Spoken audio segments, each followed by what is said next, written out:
Это могли бы быть мы с тобой, но ты работаешь, а я отдыхаю. Отдыхаю.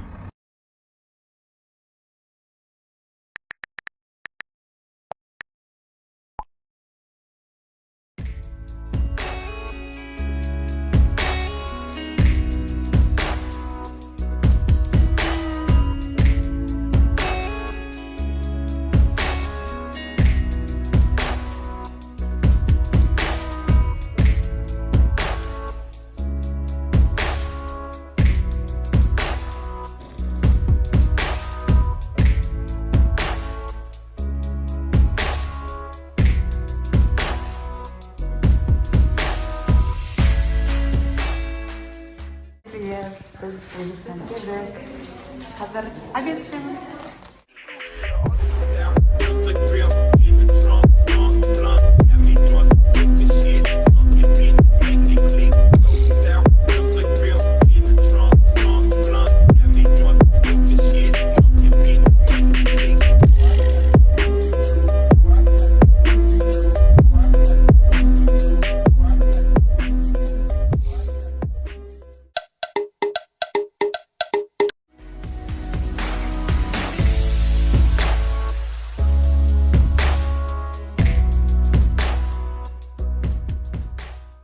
Пятьдесят четыре, 54 срочно.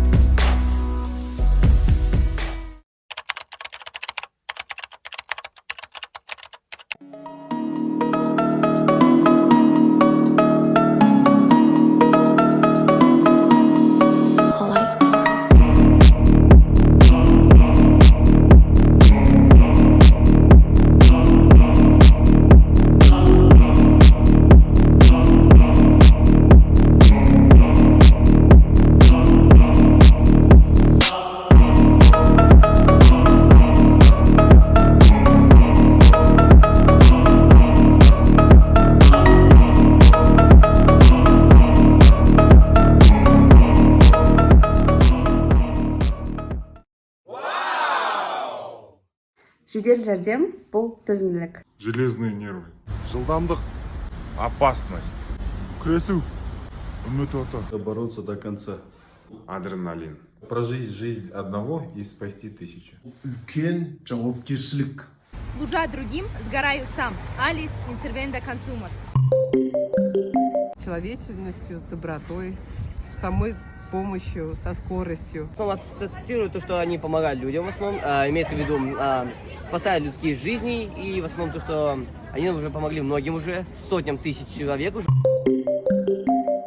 Скорая помощь – это некого рода спасатели, которые помогают нам во всем.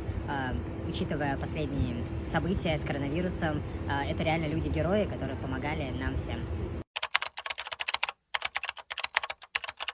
В 1984 году закончился Леноградский государственный медицинский институт. После окончания института прошел интернатуру в городе Чимкенте. С 1985 года работаю в городе Алмате на станции скорой медицинской помощи. Начинал работать врачом линейной бригады. В 90-х годах врачом бит-бригады.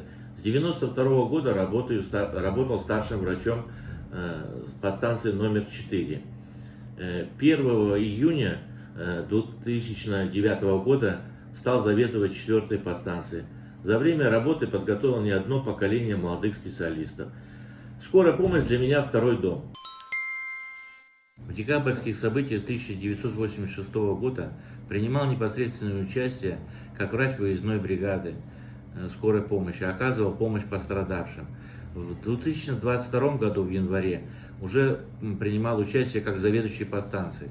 Как потом это выяснилось, это было намного тяжелее, так как лежала полная ответственность за всех своих сотрудников, а все это молодые специалисты, молодые сотрудники. Работа на скорой помощи очень сложная и ответственная работа. И тот, кто полюбил эту работу, тот остается на ней на всю жизнь. Всем желаю крепкого здоровья, берегите себя. Табыс Тлеймен.